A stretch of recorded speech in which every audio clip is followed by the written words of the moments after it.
Hi, I'm Brittany Faith, and welcome back to the Beyond Faith podcast. Today, we're going to be speaking about having joy no matter what our circumstances are. Even if we're going through a hard moment, our joy is not dependent on our circumstances. Our joy comes from the Lord. Today, I have my good friend Bella here with me, and we're going to be exploring this topic together. But first, cue the music. Hi, guys. It's Brittany from Beyond Faith here, and I just want to thank you so much for tuning in for this episode. Before this episode begins, I did want to give a little bit of a trigger warning because we do talk about sensitive topics, and it could be things that for some people it can make you uncomfortable, it can make you feel a certain type of way. We talk about issues of sexual assault and overcoming a lot of it, depression, anxiety, eating disorders. So if that's something that triggers you or makes you uncomfortable or makes you go back to a place of hurt, I would suggest maybe skipping this episode until you are in a more safe space or feel more comfortable to listen to this. This is an episode about our stories, my guest and myself, Isabella, and we talk about the kind of things that happened to us and what we went through with our mental health struggles.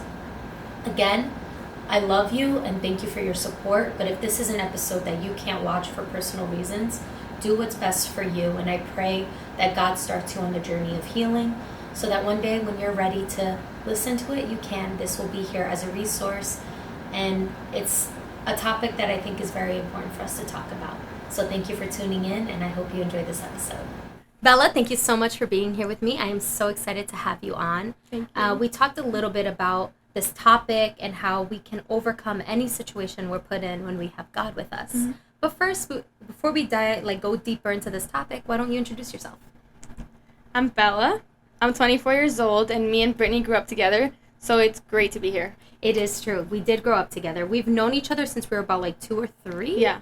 I'm a little older than you. I think I'm 2 years older, right? Mm-hmm. So my mom was her preschool teacher. Yeah. And if you know my parents have 4 kids, and they've always wanted 4 kids. Mm-hmm. Always. Legitimately, my mom and dad would always talk about how they were always going to have 4. And so when it was just me and Jeremy, when Jeremy was 4 and you guys were 4, mm-hmm. My mom was Isabella or Bella and Lucas's preschool teacher. And sometimes after work, my mom would take you guys home with us. Yeah. Not in a weird way. Our parents were friends. Our dads used to play soccer together before we were even born. And so sometimes they'd be like, oh, can you take, them with you? And so my mom would take us, and then we would go to the park and go feed the ducks. And sometimes it was us 4, sometimes it was also with my cousin Skylar. And I don't think Louis would come. I think he was too little. And we would go feed the ducks and play around. And I remember, my mom would always say, before she had 4, we were her 4. Yeah, it was so cute. It was, we were, literally kind of, siblings almost. Mm-hmm. Just always together, playing together. And as we've gotten older, we ended up going to college together. I know, full circle moment. It was so funny. Because we didn't imagine that we would go to college together. Right. I went to college with Jeremy, and I don't think you were there when I went to school with Jeremy. I think he had left, and then I went to school with you, Nyack. Yeah. Oh, yeah. Wow. He was there first. Yeah, with Lucas, too, so us 4. Yeah. Again. Well, I was already there, but I wasn't, with you guys yet. Yeah. I think I was just, my schedule was a little different. Wild. Yeah, and then I remember one day I saw you and Lucas, and I was like, oh. Yeah. Oh, my gosh. Hi. It was so fun. And it was funny because I remember, I was like, how'd you guys even get here? And then you guys because Lucas had come to our open house at our church, right? Mm-hmm. Lucas is her twin. Yeah. We're just saying names here. Jeremy's my brother. That way you guys know the storyline. And so, we would always go, and then we would hang out at school, mm-hmm. and the train rides. So fun. She helped me through a lot. Huh. She helped me through a lot. You helped me through, the breakup that mm-hmm. I went through during that time. And we got, super close, and I remember mm-hmm. you telling me about, your new boo, mm-hmm. which was really cute. And now we're just, going through life together. I think we're the kind of people that, we just constantly end up in each other's, mm-hmm. life time and time again. And every time we come back together, I feel like it always feels like no time has passed. It's, being again, with a sister. Someone you grew up with. It feels like being, little kids again. Mm-hmm. And being like, oh, my gosh, tell me everything. Yeah. And it's, always so, it's always so good. And so when I thought about this topic of joy in a hard time, you were one of the first, you were the person I thought of for this. Mm-hmm. Because I was like, Bella is always such a joyful person.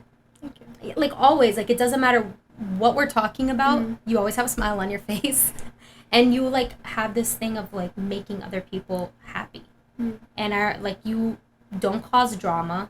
Like, I've never known you to have drama, to be fighting with anyone. Yeah. You were just always really, like, sweet and nice. And so I was like, okay, I want to talk about this topic, and I wanted to invite you to come on. And so I'm really happy that you accepted it and that you're here with me. What was your first reaction when you read my message? Nervous. Me and cameras we're not friends. So to be here is rough, but it's me and you right now. I'm glad you're... Tiffany's going to yell at me. I'm glad you're facing your fears, you know, like, because I think you have a story to tell, and you have a right to be heard. Yeah. As much as I can say that, you are allowed to take up space and to tell your story. And I'm very excited that you accepted the challenge and that you're here with me. Both of us, though. Both of us have gone through so much where it's like, we're on the other side now. Yeah, I feel like it's just something beautiful to see how God works through the painful moments in our life. And, like, now we're starting to be on the other side. Of course, there's other things. Yeah, always something. Always something. But to still remain a tender-hearted person, that's hard. For sure. It's hard to go through hard times and allow your heart not to become hardened. And so I think you're someone who you didn't allow your heart to be hardened. So why don't we start there? Tell me a little bit about your story. How do you relate to this topic? So I've gone through a lot, you know, mostly. It's hard to talk about, not because I'm not healed, but it's like, it's a lot. It's very heavy. So I was sexually assaulted when I was younger, so that was, like, hard. I was 8, and then I was 11, and then I was 12, so it happened a couple of times. So that was, like, a very lonely time and a very, like, you're so young, you don't know what's going on. So that happened, a lot of trauma, and then with my old church, a lot of hurt there, a lot of words spoken at me. No one believed me when this was happening, so I didn't have, like, the leadership to help me through. Instead, I would hear, like, oh my gosh, Isabella's crying again, like, over this, like, she needs to get over it, like, it never happened, or, like, and that's my authority, that's my leader, so to hear that is, like, wild. So it came to a point where, like, there's nothing else to turn to but God to get through these things, because what am I going to do? Cry all the time, which I was doing, always crying, but, like, at some point, like, it's enough. Can't just keep going in that cycle of crying and, like, getting nothing. Yeah. And I think that's a horrible thing. Yeah. Like, I'm sorry you went through that. Like, I don't think people intentionally are malicious. I think sometimes they don't speak out of wisdom. And it's hard to be put under that pressure or, like, be told that you just need to get over it. Yeah. Because I also went through, some hardships and some stuff, like, similar, where then it felt like I didn't have the space to talk about it. And it felt like people wouldn't believe me, or if I talked about it, then I was being dramatic. Yeah. And it's hard to keep that abundance of joy when other people are weighing you down. And so I wish that you had a leader that could have helped you through that. Yeah. And then how did you start, like, going through that? Like, how did you, start to understand that God is your provider and God is your healer? Yeah, so I don't know if I would use the word depression, like I was depressed, because that's a heavy word to use, but I was, like, down there, like, so sad, always crying. Every service I'm at, like, the altar, on my knees crying, but it's, like, it's so easy to be like, God, I need you to heal me, but not actually give it to God. Like, I need you to heal me, but, like, I'm not ready to let it go. Like, I'm still sad. I still can't believe this happened. Like, so it was, like, for months, me doing that, and then there was one day where it was, like, too much, and I literally could not do it. So I asked God, I was like, God, I know you are greater. Like, I know that you are for me. Like, if you are for me, who can be against me? And then it's like, do I truly believe that God is for me? Because if I do believe that, I can give this to God, and he will fill me up with, like, this joy that surpasses all understanding. So I was at the altar, and I prayed, like, God, like, this hurts. Like, this burden is too heavy to carry. Like, I'm ready to let it go. Bring your healing, bring your peace, like, bring it. Like, I don't want to do it on my own anymore, because I was alone doing it. I didn't have anyone with me. Like, I had my brother, but it's different. So finally, literally let it go. Like, I meant it. I wasn't holding on to anything.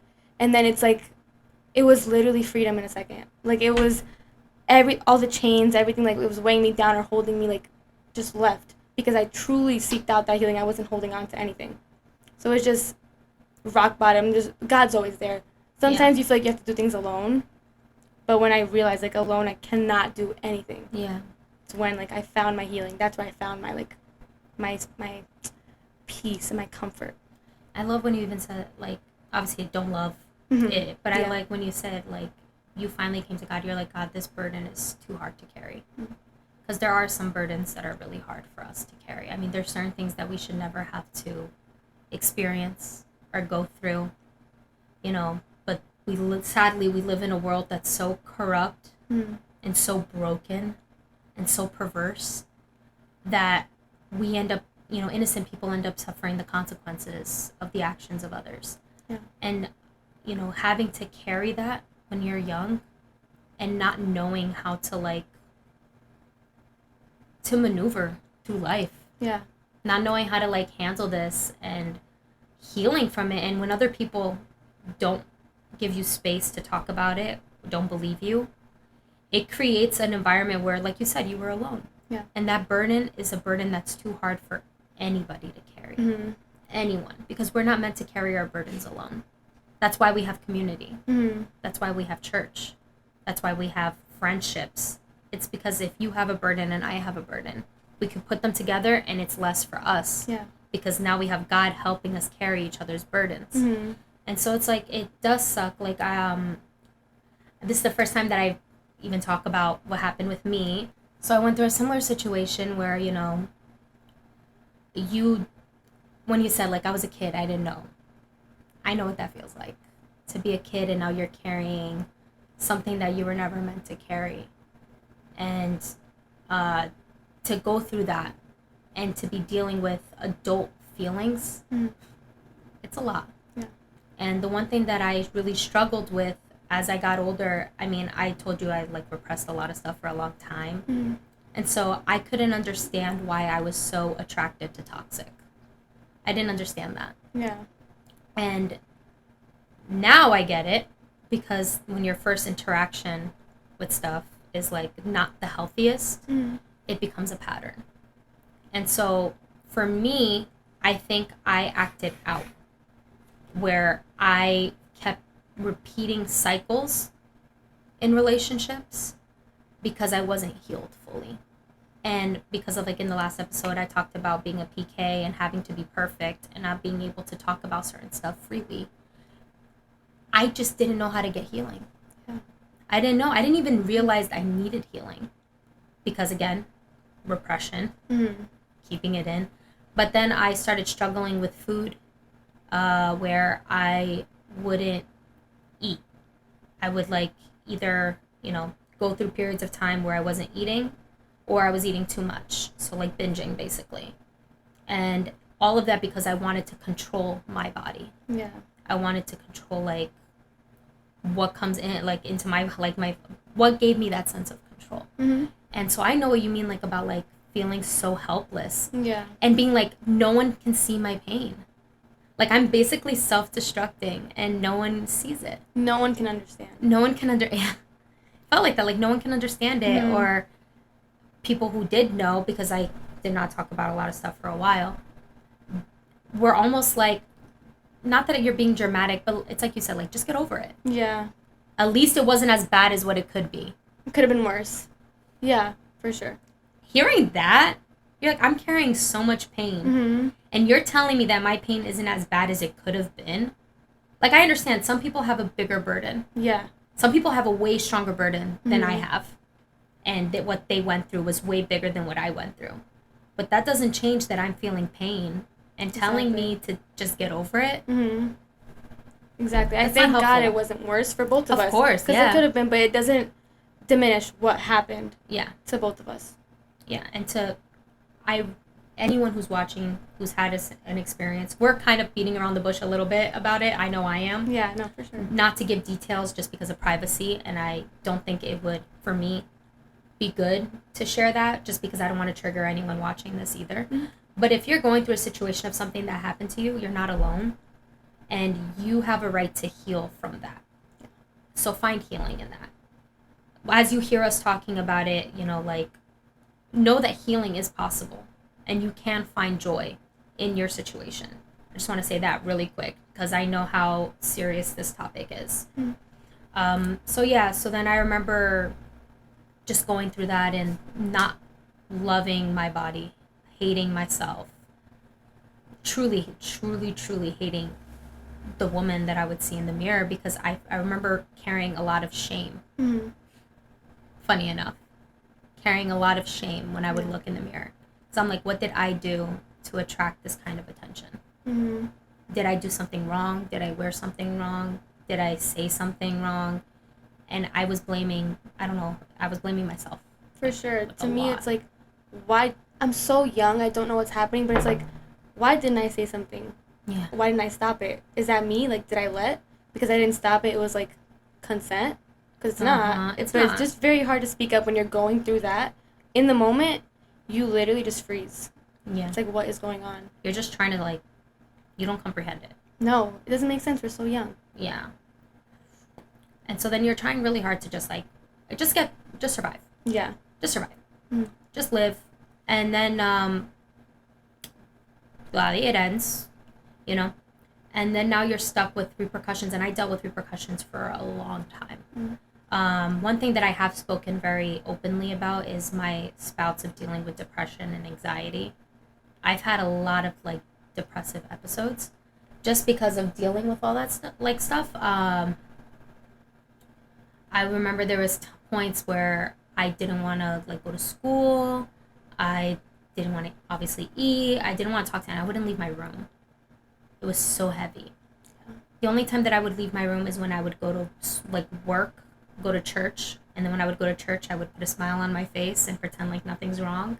Yeah. Because I felt like I had to be an example 24/7. And then when I went to school, because at the time we were at NIAC, you probably don't even realize this. I don't think a lot of people did, but NIAC was one of my lowest points. I didn't know that. Yeah. It was a fun time with friends. Like, I had a great time with friends. Yeah. But my last few months there was one of my lowest points because that's when I was at my highest point of depression. And I started going to therapy there because they had the services that we could talk. And that's when I started remembering some stuff. While I was talking to the therapist and I'm telling her this and this and this and this, I'm having panic attacks. I don't understand where these panic attacks are coming from. I was like, I don't get it. And she's like, well, let's dig into that. I remember I would go to, like, when I would get on the train, as soon as I would step on the train, I would have a panic attack because it would close. The space would close and I would feel trapped. And then by the time I would get to school, I didn't want to go to class. So I started skipping classes and I would just sleep at school because that was my escape, was sleeping. I feel like I remember you sleeping at school. Yep. I would sleep at school 24/7. I would sleep in the library. I would sleep downstairs. And I was missing class. My mom would ask me when I got home, like, hey, you okay? And I was like, yeah, I'm good. How was school? It was good. It was good. To a point that, like, things were so heavy. So I was talking it out with the therapist, and then she, like, made me realize what was happening. What was causing that reaction, and that, you know, I should talk about it. Because I had never spoken to anyone about what happened. Ever. And I was 19, 20 years old, and I had never talked to anyone about it. And I was like, okay, now we have to deal. And I remember the first person I told was my mom. I told her, and then we talked to my dad about it. And I started now a process of healing. Of, one, acknowledging what happened, because I was always afraid, like, no one would believe me when I told my story. That was my biggest fear. And if I did tell, would they even care? I mean, I would feel like I was just a product and just like this public figure. And I felt like no one actually cared about the pain I was feeling. And so then that was my biggest fear, was like having the space to talk about it. Yeah. And so I think that, like, the fact that you even did speak up, I'm glad you advocated for yourself. You stood up for yourself. And I don't think you did anything wrong. You didn't do anything wrong by doing so. Yeah. And sometimes people, they fail us. But it's like you said, God is the one who doesn't fail us ever. Mm-hmm. Even at my roughest point, God was there. Always there. Yeah. And I remember I would feel like I'm the worst Christian. I'm the worst Christian because I don't want to go to church, but there I am serving. There I am in the front singing about holding on to hope, holding on to grace. And I was holding on to hope. I was holding on to grace, but no one understood why I was holding on to those things. They just thought like I think especially when, because I feel like you fall into a similar category with me, where we're very nice and smiling. Yeah. And so I think when people see that, sometimes they can't imagine the stuff you've been through. And so when people sometimes, I feel like when they look at me, they think I haven't gone through anything. And that felt like very, like discrediting in a way. Because I'm like, why don't you just ask? Yeah. You know, I had to deal with a lot of like forgiveness towards a lot of things. Forgiveness towards the situation, forgiveness towards like the people that were in my life, and forgiveness towards myself. How did you deal with like that aspect? Like how did you start to heal from, because it's very easy when you're going through that to stay in bitterness. 100%. Like how do you heal like from bitterness? It's so hard. I think I held on to it for so long that like I feel like even when I received my healing from God, it was like I would still think about the person and I'm like do I fully forgive you? Like can I see you on the street and not be like affected by it or like fall into like a deep hole again? And it took a while to get to that. But I knew like it's not affecting the person. They're living life and they're good. It's eating up at me and like slowing down my relationship with God and me seeking him and like just putting a pause on me and my ministry and everything. So it's like, why am I doing that to myself? I went through enough to like continue to hold on to that. Is like silly. It's not easy, but it was time to just let it go. So I forgave them. Like I got past it. I forgive them. Doesn't mean I want to see them ever. I forgave it. That's it. I'm good.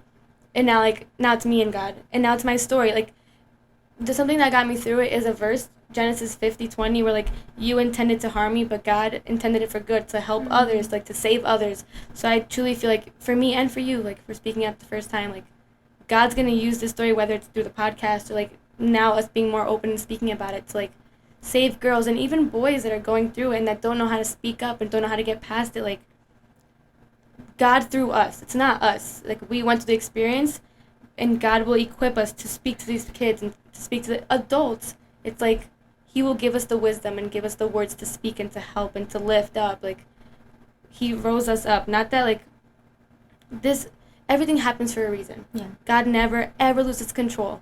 It's not that he made this happen to us. No. He just never loses control. So it's like trusting that and trusting that this is like our story now, and that God will use it to save other people. It's like, in a way, it's comforting. Like, yeah. It That I'm sucks not what alone. happened, exactly, but we didn't have help. We will now be that help. Like, God will equip us to be that help for others that are going through it. So I think that it's just comforting and, like, helps you keep going and, like, continue to forgive anyone, not even just that situation, just anyone that hurts you. Like, Nothing you know. compares. It's like I can forgive just about. Yeah, exactly. Wow. So it's like, it's just God. I don't know. I really like that verse. What the enemy meant for evil, he turns it for good. And it's a song. Yeah. Beautiful song. Yeah, he takes it. It sucks. It's like you said, it's not our fault. Mm-hmm. And God didn't let it happen. Yeah. But when we think of our life, not just for ourselves, but for others, you're right, it does make it a little bit more comforting. Mm-hmm. But it makes it a little bit more like, I don't want to say worth it because I don't want to speak incorrectly, but for me, Yeah. like for me, if God can take my pain and help one person, there you go. Yeah. There you go. Mm-hmm. I don't need anything else, and I don't want what happened to be what defines me, Mm-hmm. or be what defines my character, or be Yeah. what defines my ministry, or be like what people remember me by. Like, I want people to remember Christ through me. Yeah. And so I think we are more than just what happened to us. We're God. Literally a piece of God here. Mm-hmm. And he heals us so that we don't have to be that hurt person anymore. But like, I can't ignore that part of my testimony because God did that. He protected me. Yeah. And God healed me. And if God could do that for me, he could do it for anyone. For sure. He could do it. Mm-hmm. Like, genuinely, I think forgiveness is something I've struggled with for many reasons, but it's been something I've struggled with for a long time. I remember, like, just, and it's funny, it wasn't at first. Like, when I was a kid, I forgave so easily.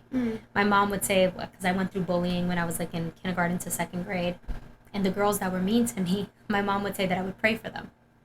And she'd want to, like, get revenge. Like, yeah. I'm going to go talk to the principal. And I would tell her, no, Mom, help me pray for them. And I'd be like, God, help me to find favor in their eyes. God, forgive them because they don't know what they're doing. And I think it's very nice to have the heart of a child. And sometimes, like, when things come to steal our innocence, we forget what it means to love like a child. Mm-hmm. How freely you give forgiveness. And so struggling with that forgiveness and struggling to be able to, it's a way that it keeps you bound. Bound to that pain, bound to that experience. And like now I'm still working. There's still moments where the pain comes and it hurts. Mm-hmm. But at the same time, I know that God is in control. And I know that I wouldn't be who I am today. I just wouldn't be me. Mm-hmm. And I wouldn't be able to understand someone else's pain if I didn't experience it. Yeah. Do I wish it happened? No. But if I can show God's love to someone else through that, okay. It happened. Now go forward. It's hard to recognize that God is still in control when everything feels so out of control. Mm-hmm. And I think that was the one thing that I started having to learn. And so when I finally, like, all things came to light, and it all came to light, funny enough, because I had told, like, I had this dream. I'll start from there. Mm-hmm. I had this dream when I was about 19 that there was, like, a haunted house. And I couldn't understand it. And at first the house was, like, it looked like a dollhouse. So it was beautiful, but it was ominous. So I was a little afraid of it. And I remember looking at this house and being scared and coming in. And when I came into the house, I could see that everything was decorated, like, beautifully. And out of nowhere, I hear a piano playing. And I was like, why do I hear a piano? And I walked towards the sound of the piano, and no one was playing the piano. It was just playing music on its own. And I started to get, like, afraid. I didn't feel peace. And then I started, like, seeing this door in the corner. And I remember seeing this door in the corner, and I was like, where does that go? And I started to crawl into, like, the small space of that door. And out of nowhere, I felt the door behind me shut, like this crawl space. And I was trying to get to the other side, and as I got closer to the other side, the more I regretted it. The more I was like, no, I need to go back. And in the dream, I just kept hearing, like, there's an open door. There's an open door. There's an open door. And I woke up terrified, sweating, cold, like cold sweat. And I go going like, there's an open door. What does that even mean, an open door? Like, where? I don't understand what that means. And I had just basically started to accept that I wanted to not necessarily be a teacher, but a pastor. You know, like, I wanted to go into pastoral ministries. I was thinking about changing my major. And I kept hearing, like, I kept feeling in my heart, you can't do that until this door closes. Until you close that door, that chapter. Because, you know, you're not supposed to be living in this, like, middle term, which would be that crawl space, like, in the middle of, yes, you went through that trauma and that dollhouse, like, what you thought was, like, a picture perfect life. Yeah. Now you're in that crawl space. You can't live in that middle term. You need to go to the other side. And going to the other side, going through the difficulty, it's scary. Because now you have to face what you went through to make it to the other side. And I remember in the dream, I kept getting afraid because I would have to face the truth in order to get to the other side. But all I kept hearing, there's an open door, there's an open door, there's an open door. And so then as soon as I prayed to God and I said, God, I want you to bring to light everything that's in darkness. You know that thing? Careful what you pray for? Yeah. Yeah, be careful what you pray for. You never truly know what you're asking God sometimes. Bring to light what's in the darkness so that I can achieve what you want me to achieve in my life, so that I can be what you want me to be. And it was like my eyes were open to everything. And that's when anxiety, depression, a lot, because like now you're having to confront everything. Mm-hmm. And that fight of like being, because there's like this thing I saw where it's like, even if your mind doesn't remember, your body remembers what you went through. Yeah. So now I had to like start, it's like you said, letting go and putting it in God's hands. And it's hard to let go because you feel so much of a lack of control that it's like, how am I going to let go of the little bit of control that I have? And I feel for me, like holding on to the pain, I was hurting myself even more. But I had learned to live with that pain. How do I let go of it? It was kind of like as if, like, you know how they say when you get stabbed, you're not supposed to, like, take the knife out yourself. Like, you need to go to the ER and they'll take it out. But if you do it, you can cause more damage. That's what it felt like. It felt like I was holding it in and they're telling me, like, no, let me take it out. And I was like, no, like, it's going to cause damage. But God is the doctor of all doctors. And he wanted to remove that from me. That pain, that heartache, he wanted to take it. But I was scared. I was scared of, one, admitting, putting it before the altar, and seeking help. It's terrifying. Yeah. And so I felt like that's what I was going through, was just this constant fight of like, let's let go. Let's let go. Let's close this door. And I just didn't know how. I didn't know how to like admit that. Because I feel like the persona I played for a long time became like a security blanket. Yeah. It was comfortable. It became easy to step into the role and pretend like none of that happened. Because at least for the 2 hours, 3 hours that I was at church, I wasn't feeling that pain anymore. I now was inspiring other people or showing them God. Yeah. And that felt good. It felt good for them not to see the pain that I would see when I looked in the mirror. And I longed for it. Whenever they would look at me like that, I'd be like, okay, maybe I am that person. But then when I went home, the emptiness was still there. The void was still there. The pain was still there. And I was in fact causing more. Because all of my coping skills were just causing more harm. Yeah. Because like dating certain people was causing more harm. Friendships was causing more harm. Chasing this like picture perfect image was causing harm. And I feel like it's like you said, you get to a point where you're at rock bottom. Yeah. Where you hit rock bottom and you're just there, like, you stop caring about, like, I feel for me, I have reached a point where I would like literally pray and be like, God, I don't know if I can do this anymore. I don't know if I have the strength to do this anymore. I don't want to die, but I'm tired of living. And that's hard to admit. You know, it's telling God, I don't know if I have the strength to live. And I feel like the worst Christian in the world to admit that, to say that, because I would think like, God, I'm so sorry for my family. Like, this would hurt my family a lot. This would hurt my friends a lot. And I remember getting to a point where I was like, either you take this pain away or just let me die.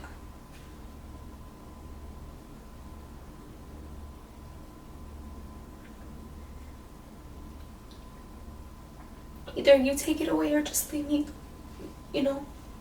And that's when the process started, is when I finally reached rock bottom. And I told God, either you take it or just leave me alone.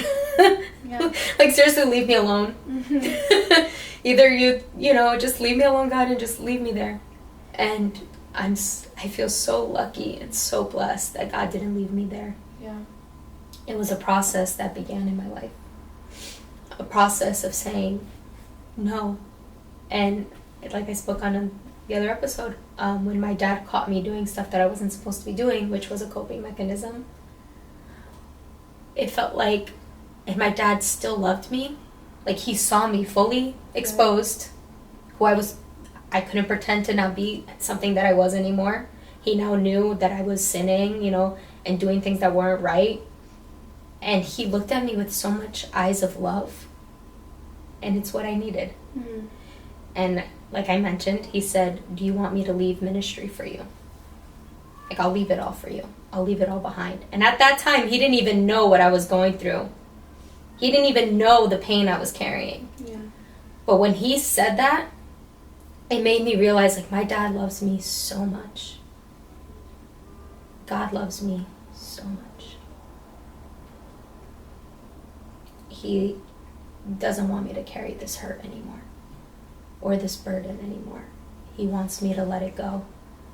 And I can never be who he wants me to be if I'm being that little girl and living in pain. Yeah. It was time to start to become a woman. Not just a Christian woman, like we talked about, but a woman of God. And a woman of God walks in that identity and walks in confidence and has joy, has a joy in abundance. Yeah. But God, I don't feel joyful. And it's like I said, surrendering fully to God. Now, how did your life start to change once you did that for you? Like, how did that start to change for you? It's just like your attitude towards life is different. Like, I felt the same way as you were. Like, I would never harm myself. But I knew I was at the bottom where I was like, I'm ready to go. If that's it, like, this is too hard. It wouldn't be the worst thing. No, it's too hard. I can't do it. So it, like, changed completely once I left that mindset. It was like I was a new creation. Like, I'm a new person, like a new creation in God, where, like, there is joy and there is peace and there is healing. And it's like a side I never thought I would get to. I can't even explain, like, how do you do it? How do you get healed? Like, there's no, like, guideline. It really is just trusting God and knowing that He's in control. So we talked about Job before, where it's like God never loses control. So everything Job went through, with his camels being taken and his donkeys and his kids dying, Satan had to ask for permission.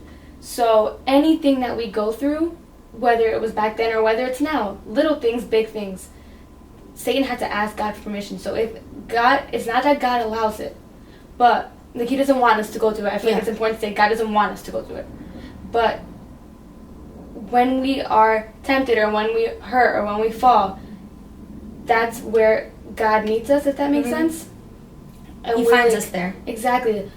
And with Brittany, you said if you draw near to God, He would draw near to you. So it was at that place. Yeah. In your quiet place and in your hurt, God meets you there. So then it just changes your perspective on everything. Yeah. Not that life is easier, not that we don't go through stuff now. I still get hurt, I still get sad, I still cry all the time. Yeah, we were talking about how we're criers. But, like, at the end of the day, like, there may be pain in the night, but joy comes in the morning. There's joy. Job never cursed God. Job never blamed God. He cursed his own life, and I feel like in a way you and I did that. Yeah. Why am I alive? Why was I born? Was I born just to suffer? Right, to go through this? Like, for what? It doesn't make sense. But, like, here we are, by the grace of God, we're at this point where we can talk about it, and I feel like you and I are happy people. Yeah, like, genuinely. We don't go through stuff, but we are happy, and it's not our own joy. It's like, in God's presence, there is fullness of joy, and I feel like we are there.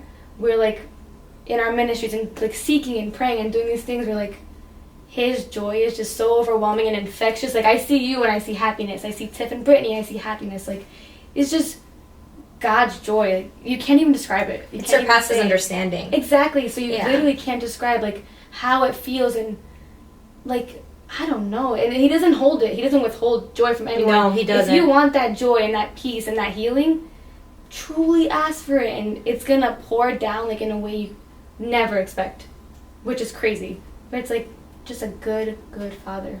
He really is. He's so amazing. I think it's like you said, you get to a point where you're like, okay, well, I'm still alive. Am I going to be living? everyone always thinks it's such a cheesy thing. Am I going to be living like The Walking Dead, like a Mhm. zombie, where I'm alive but I'm not living? Yeah. Where I'm dead. I'm spiritually dead. I'm emotionally dead. I'm like yearning for death, Mhm. because death would be easier than a life where you're dead but you're not Yeah. dead. It would be easier because then at least it would end. Yeah. But then I think about it and I'm like, no, like I don't want to live that way. I don't. And I do think people misunderstand joy and happiness 24/7 because they think that joy and happiness means the same thing. It doesn't. Happiness is a momentary thing. It's when you go through something and you're happy in that moment. Yeah. Happy birthday. You're happy in that moment. People are singing to you. But joy is not circumstantial. It's not just in the now. Mhm. It's constantly. Yeah. It's a consistent joy that comes from God that fills your heart, that allows you to like go through what you go through and not be a bitter person. I was like, because one thing that I always would tell myself is because of my beautiful mother, she would tell me, Britt, it's not their fault that you're sad. And so then that would stay in my head sometimes, because when I was sad, I was like, I don't want to take it out on other people. Yeah. I don't want to cause pain unnecessarily just because I'm in pain. Mm.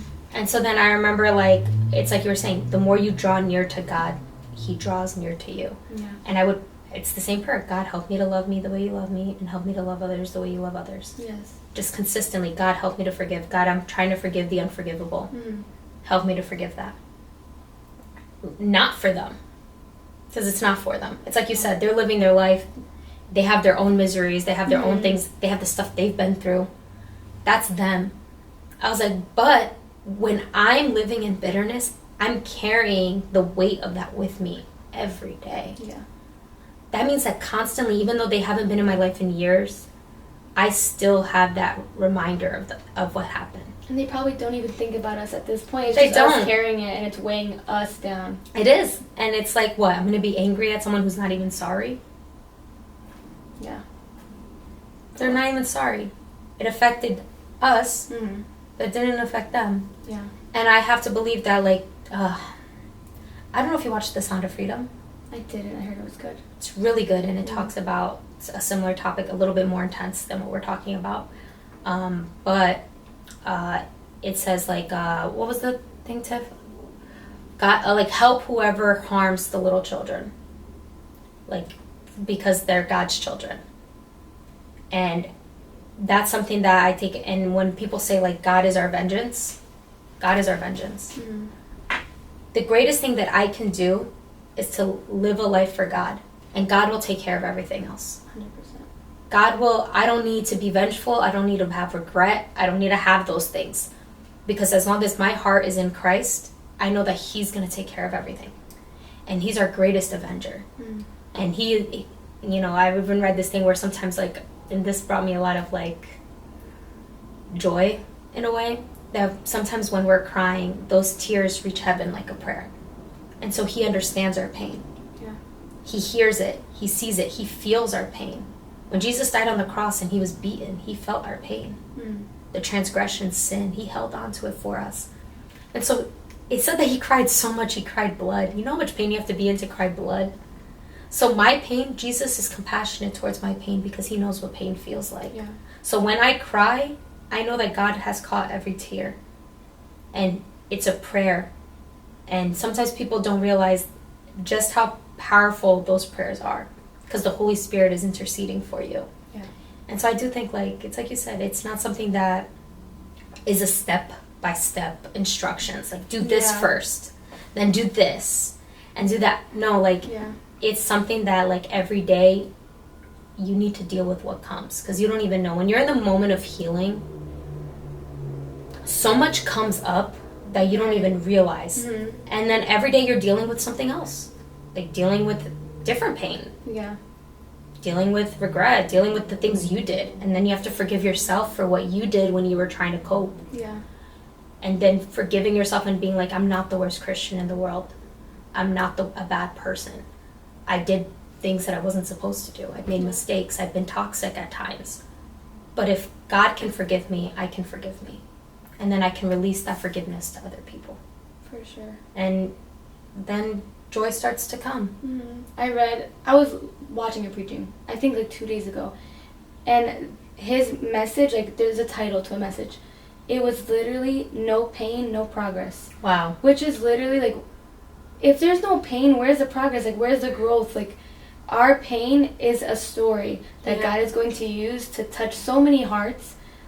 Here, if it's one person, if it's a million people, like, one heart is enough. We were saying that, like, if it just touches one person, like, that's all that matters. It's worth sharing. So it's like, the pain, it's hard to say the pain is worth it. Like, nobody wants to go No through one pain. wants to say that. Yeah, pain sucks for everyone.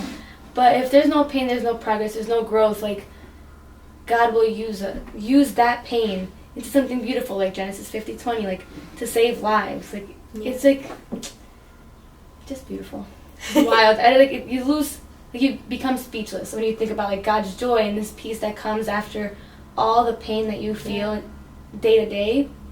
Just that joy that is permanent. It's like that song you said, like, it's extravagant. It doesn't make sense. No one can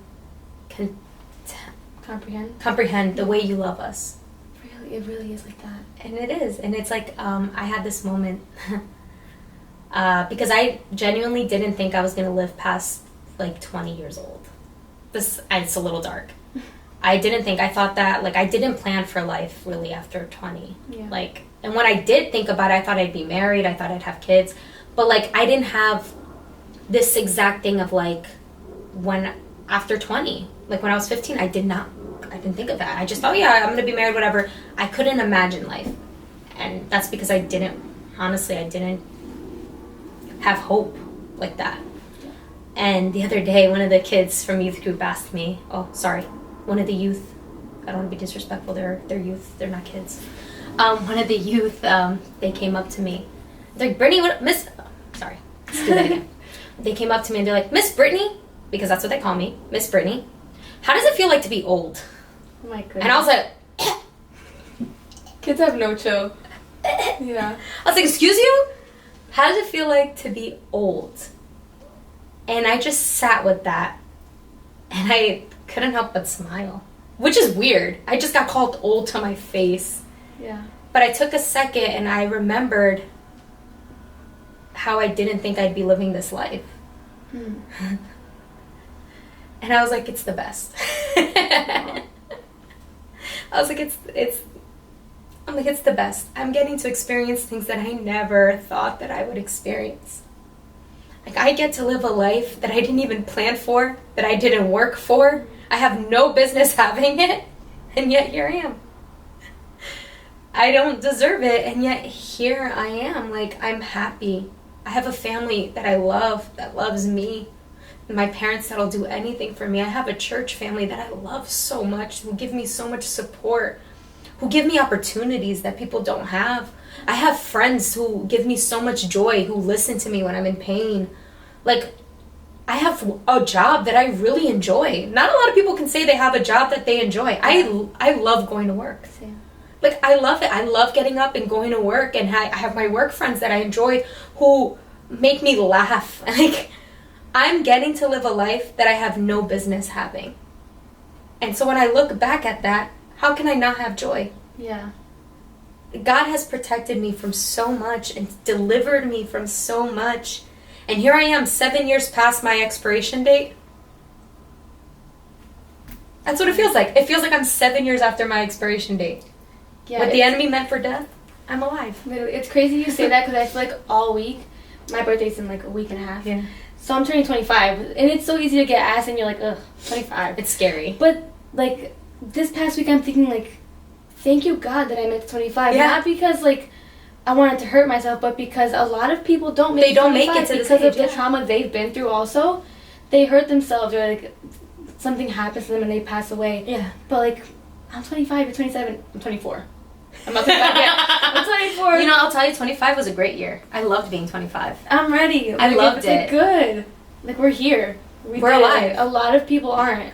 And it's something like, it's interesting because what the enemy was trying to do, and I don't like to give credit for anything to him. Yeah.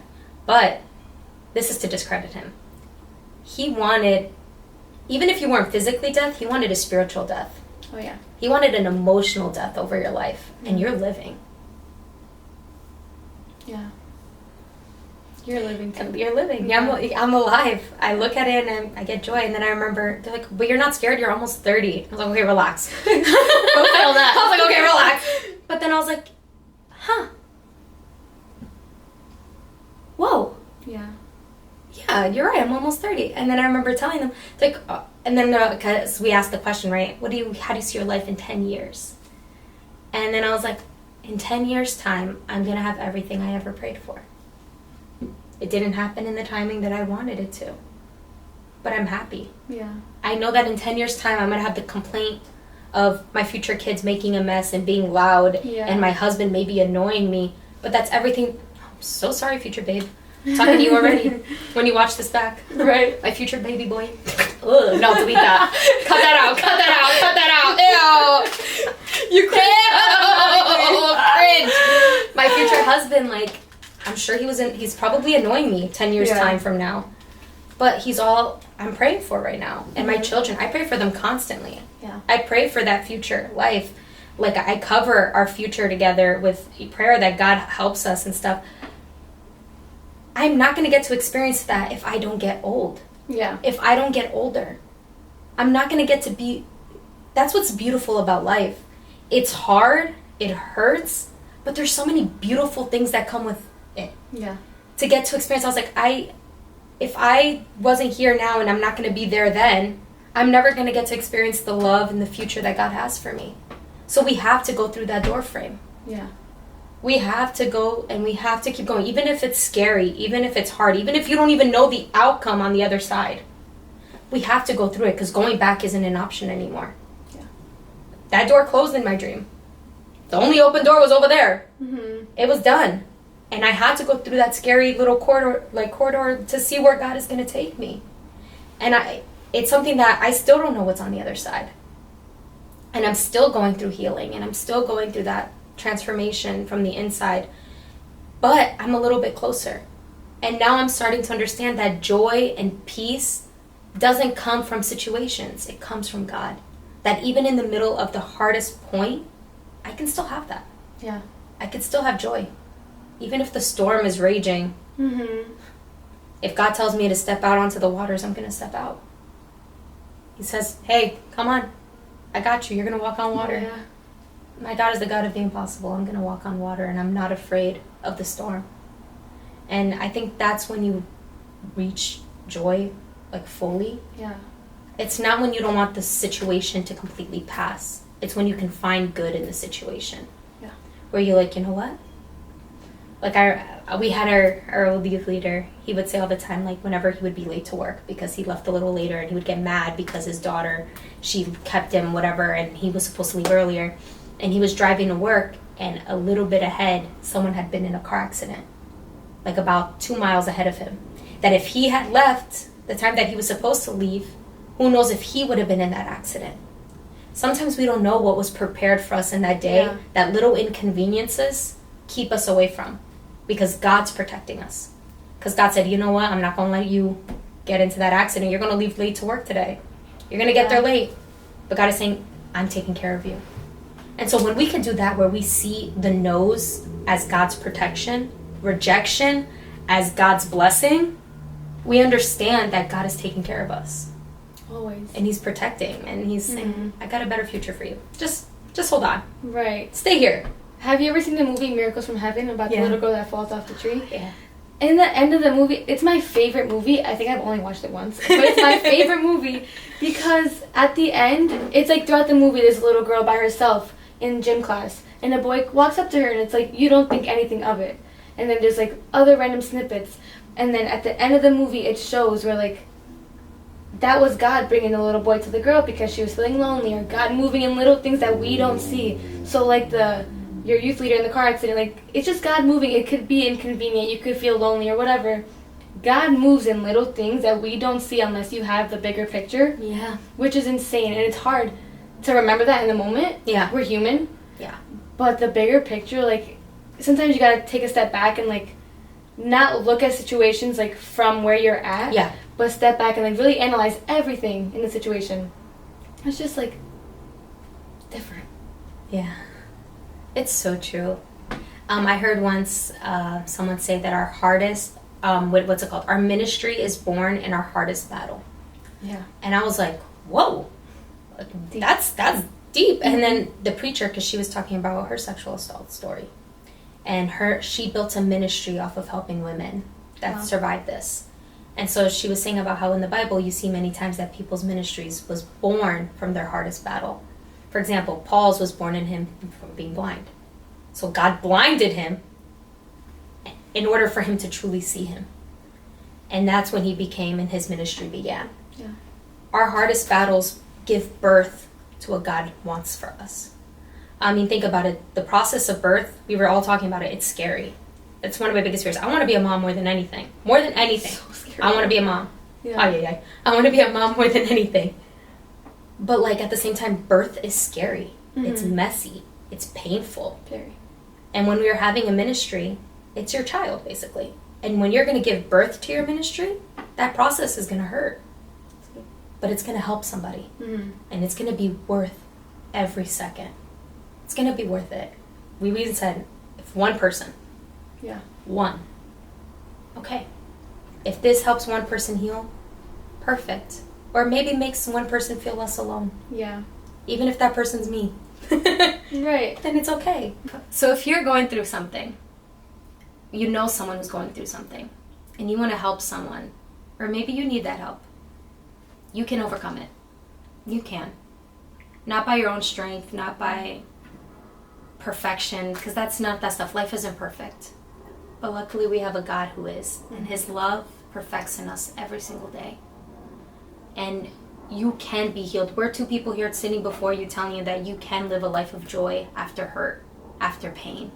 You can have a life where you do things that you don't even imagine. I mean, I've seen your travel pictures. I'm so serious. Like, you get to see the world. You know what I mean? You can have a life full of joy after such a hard point in your life. Mm-hmm. And imagine if that little girl knew that one day you were going to get to be this person. Mm-hmm. I think if I could go back in time and hug the little girl in me, Yeah. I would. And I would tell her everything's going to be okay. You will find joy. You'll find joy again. And you will find joy again. I don't know what your situation is. Maybe it's different than what we went through. Maybe it's the same. You will find joy again. You're going to live a life that you never imagined you would live. Because our God is not a God who lies. If he promised something, he's going to fulfill his promises.